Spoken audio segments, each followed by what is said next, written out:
Hey YouTube, we got big problems. I just wanted you to check this out. Hold on, let me turn it up. Anyway, first of all, this is from Fox News, so I'm going to claim fair use and copyright.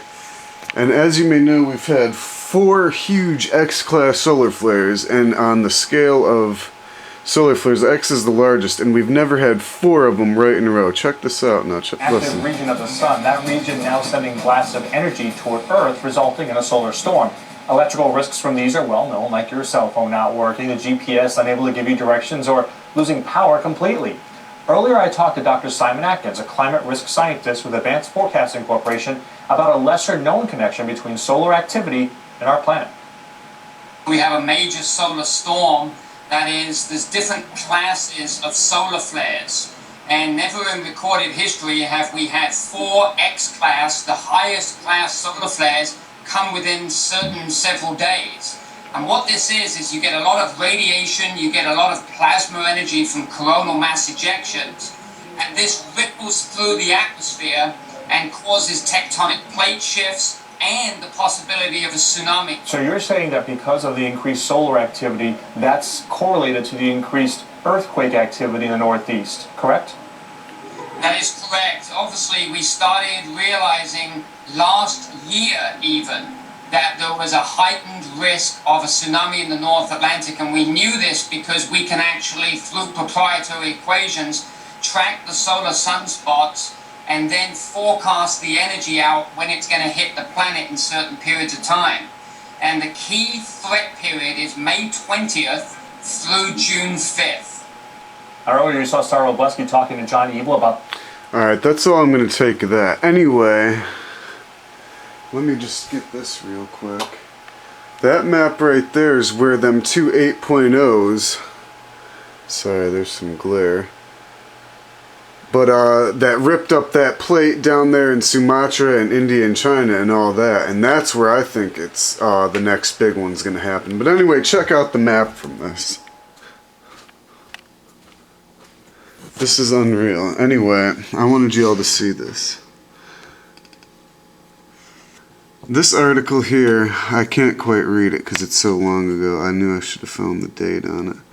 But anyway, it's, if you can read it, it's from Forbes magazine. Let me try and find the date without reading through the lens here.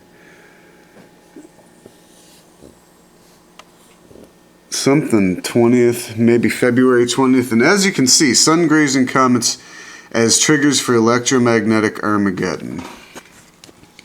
Now what that means is what I've been trying to warn about with Ison. I'm going to do a whole separate video about that. That Comet Ison is not going to hit us, but it's going to cause us a whole bunch of other problems with solar flares, just like Comet Elenin. Anyway, check out the RSOE indicator map.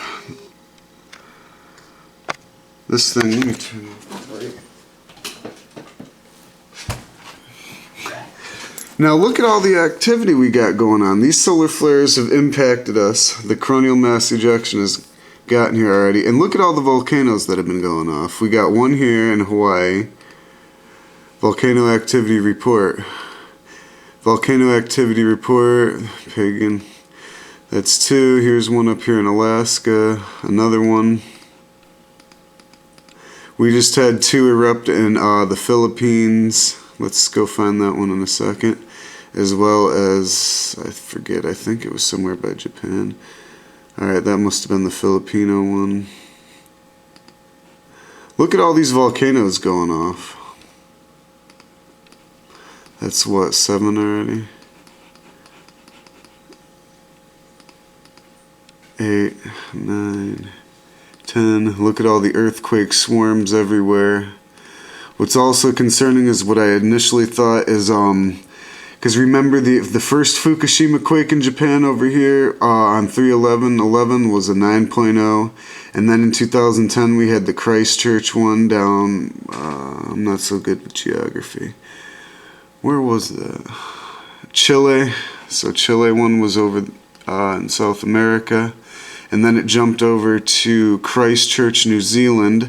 So look at what it's doing. We had the 9.0, the 9.0 in Chile in 2010, and then it jumps over here to New Zealand, the Christchurch, New Zealand, And all these earthquakes have shifted the planet off its axis. At least the Chile and the Japan one have. Anyway, and then it jumps up from New Zealand all the way up to Japan here.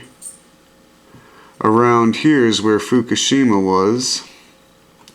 And we all know what happened with Fukushima and that huge tsunami following it. And we also just had a 6.1 in Fukushima just a few days ago. I'm guessing because of these solar flares incorporating all this extra energy into the Ring of Fire area here. And if you think it can't do that, man, you better go study your physics books and stop getting all your information on YouTube, man. Anyway, and so since it was from Japan, I thought our next huge 9.0 would be somewhere up in Alaska. Or, you know, maybe up here on the Russian seaboard in the Bering Sea.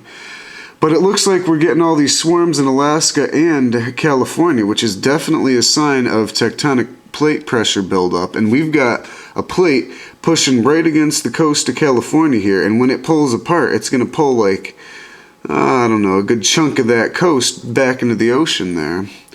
But like I said, that little board here, where were we? Oops. On my little whiteboard there, it features this area. And this was where them 8.0s were. Kinda.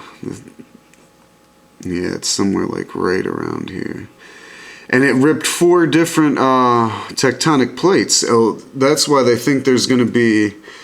They're starting to study the India and China seaboard, because that's another area they think might be another huge event. Anyway, check this one last thing out. I wanted you to see... No, that's the one I just saw you.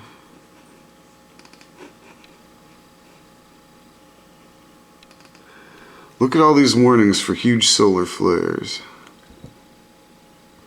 I know I already did a video about this, but it's good to go over the information just in case someone else wants to see it.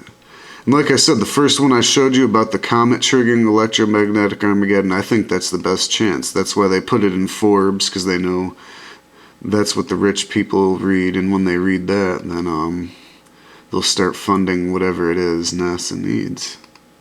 Look at all these. I mean, the UN's warning about it, and that's the big problem, because that's the Illuminati, the Bilderbergers, and Rockefeller Foundation, all them chumps. So if you think this is all just a coincidence, and if you think that the sun can't do any of that, this giant nuclear fireball, you can't even comprehend it, so I'm not going to bother. Alright, well, that's about all I got, and that's why I've been trying to warn you about these chemtrails, like I said. I've been telling you about that. Like, if enough of this energy gets through, that's why they're doing it, and they don't care about the consequences, because enough of this energy gets through. Look, man. If they don't put these clouds up to deflect and absorb all this energy and let it penetrate and get absorbed in the ground, and we all know thermodynamics, heat expands, so when that magma expands and heats up, it's going to shift the fault lines and tectonic plates. You heard it on the real news for yourself, so that's what all these are for, man. It says right in the geoengineering patents, it ain't to poison you. And all this stuff is easily linkable, man. You got to start researching this for yourself. Anyway, this is starting to get long. And look there, it's always in front of the sun to get maximum angles. So it's really easy. I'll help you if you have any questions. But you really need to start piecing it together for yourself. Like I said, every time we have a huge solar flare facing towards the Earth, watch for yourself. In 2 to 3 days, the volcano activity picks up, the earthquake activity picks up, the chemtrail activity picks up. It's pretty easy. So after you see it enough times, it's like, 2 + 2 = 4. So there you go. I hope you enjoyed this. I hope you learned something. And most of all, I hope it inspired you to start doing your own research and see. I mean, it's really not that difficult. Take an hour out of your day and start learning some of these things and educating yourself, because this, I don't know how to explain it to you. This is life-changing information, people. That's all I can tell you. So once again, I hope this helps, and I hope you take it to heart soon that there's something very serious going on with the planet. And there's nothing we can do to stop it. That's the important part. All you can do is get educated. That's all I want you to do, people. I don't want to influence you one way or